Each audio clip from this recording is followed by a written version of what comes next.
Okay, well, I'm going to try to do some video of raptors. These are desert birds of prey.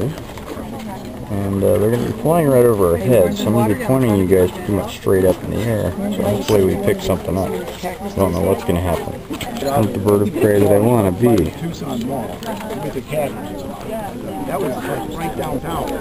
A lot of power packed into a light frame, a relatively small body.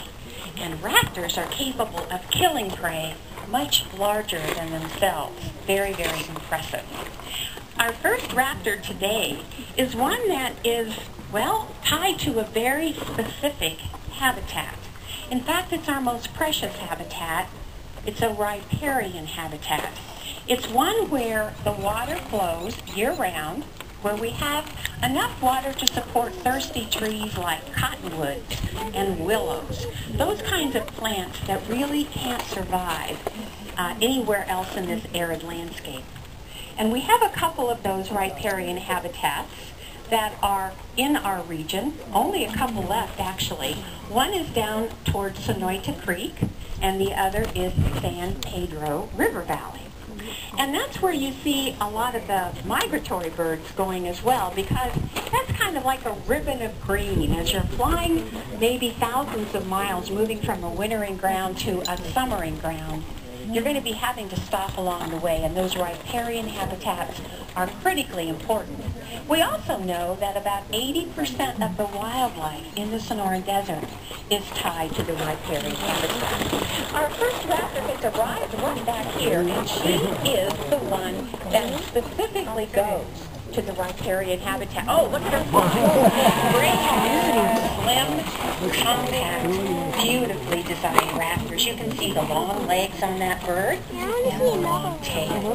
They're migratory birds arriving here about March, going to the riparian areas to breed. They come here specifically for that. Now check her out. Her design is such that she's perfectly suited as a woodland raptor. Notice like quick, chunky wings and then a lot of gliding. Well, her design, You see the beak on it. I don't want to be a prey. Because she can use the long tail as a rudder, and those rather short wings make her very maneuverable. And she comes up here in the spring, first of all, to court. And that's the best time to feed these birds. They arrive in March, and when they first get here, the male and female go through a very elaborate courting behavior. Flying above the canopy down there, and they're soaring, they're fanning their tails, they're flying together, and they're calling back and forth.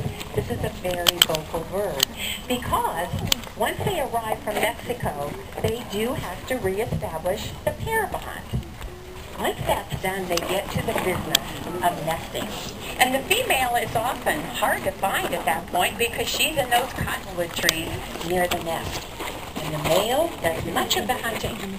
So look at the way the shape is. Again, imagine this bird working in a mesquite bosque or a mesquite woodland adjacent to the riparian area. What it's going to do is sit and watch on a perch, just like she's doing there now. What she's watching for is lizards, a very specific kind of prey for the greyhawk. Spiny-tailed, whip-tailed lizards, or spiny and whip-tailed lizards are their favorite food. They sit and watch, and they whip past the trees, grabbing those lizards right off the tree trunk as they're out basking, and they don't miss a wing beat. They keep right on flying. We almost lost this bird because now a nighttime predator and a very interesting one. We'll get to see the face in a moment. Hi there. You'll see how compelling it is. Arc-shaped facial disc, unlike any other animal in North America. Really? Really pretty. Oh, look at that beautiful gliding flight. See how lightly it landed? A golden and gray bird on the back, and very light on the front. Kind of skinny-bodied and knock-kneed for sure. Barn owls are in the category by themselves.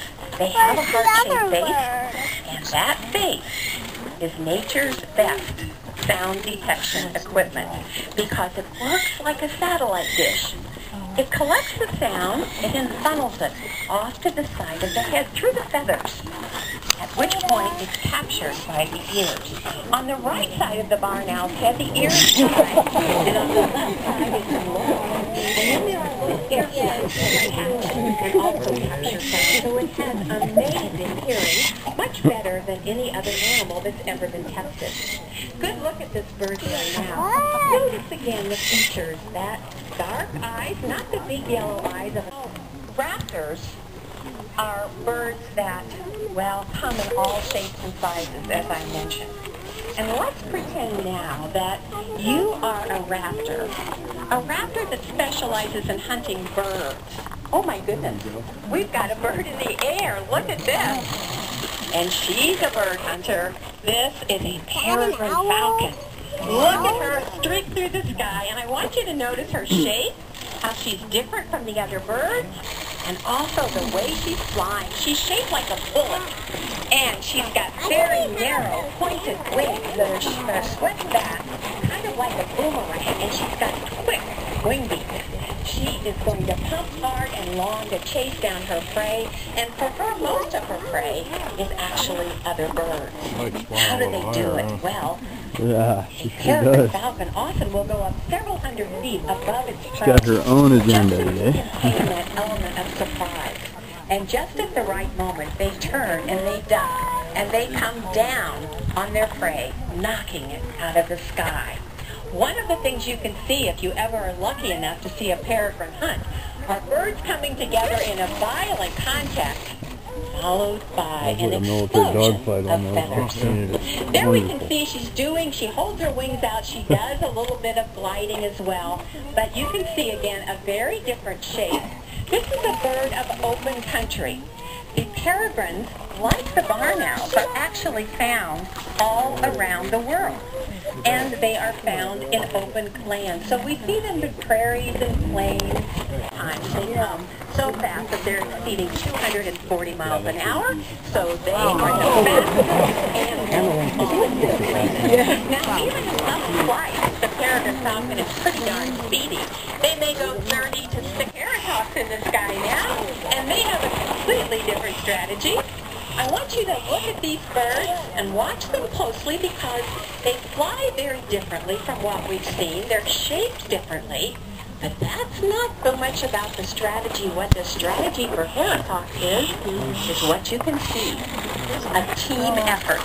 4 in the sky, and they hunt together as a group, and it's the only raptor in North America that works as a team. All right, notice the shape. They've got paddle-shaped wings, and they've got a long tail, and you can see them as they're going above here. They're turning that tail back and forth. They're using it as a rudder. Oh, look at this nice stuff now. They fan the tail to land, and you can see how beautiful these birds are when you get up close. They're kind of chocolate brown. They have 2 bands of white on them and a lot of rust on the wings and on the feet, on the legs.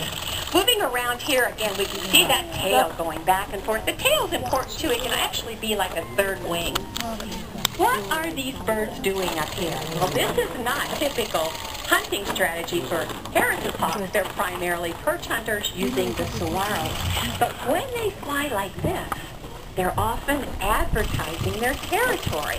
Yes, there are other raptors in the area, and these birds are announcing, we, this family of Heretops, we own this space, and the rest of you stay away.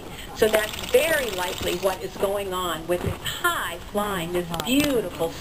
Now, this is pretty typical of hunting strategy for the Heretops family.